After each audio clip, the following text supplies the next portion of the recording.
সভা চলছে গাইঘাটা বিধানসভার অন্তর্গত ইসাপুট্টু পঞ্চায়েতের অধীনে 40, 41, 42 নম্বর পার্টের অনেক মানুষ এখানে, অনেক দিদিরা বোনেরা ছিলেন।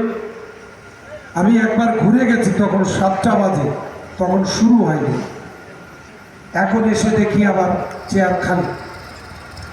যাই হোক,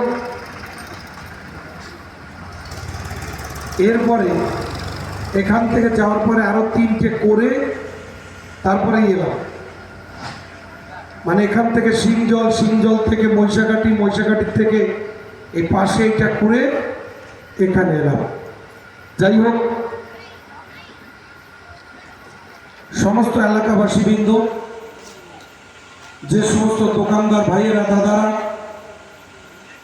এবং যারা নিত্য প্রয়োজনীয় কাজে এই দুর্গা মন্দিরের আশপাশে যারা রয়েছেন, প্রত্যেককে আমি শ্রেণীভেদে প্রণাম, শুভেচ্ছা, ভালোবাসা জানাই।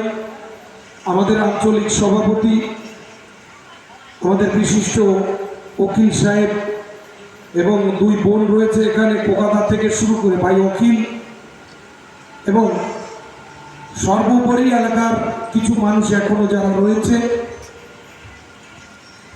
আপনারা প্রত্যেকেই জানেন, পশ্চিমবঙ্গের বিধানসভা নির্বাচনের প্রথম দফার ভোট আজকে সম্পন্ন হল। আমরা ইতিহাসে কখনো দেখিনি বা শুনিনি যে এত কৌশল অবলম্বন করতে হয়। আমরা তৃণমূল কংগ্রেসের সৈনিক যারা, আমরা প্রতিনিয়ত, দাদা আসেন, আমরা প্রতিনিয়ত বিশ্বাসী মমতা বন্দ্যোপাধ্যায়ের যে কর্মযোগ্য, যে উন্নয়নের ধারা, সেইগুলো আমরা মানুষকে জাস্ট মনে করিয়ে দিচ্ছি।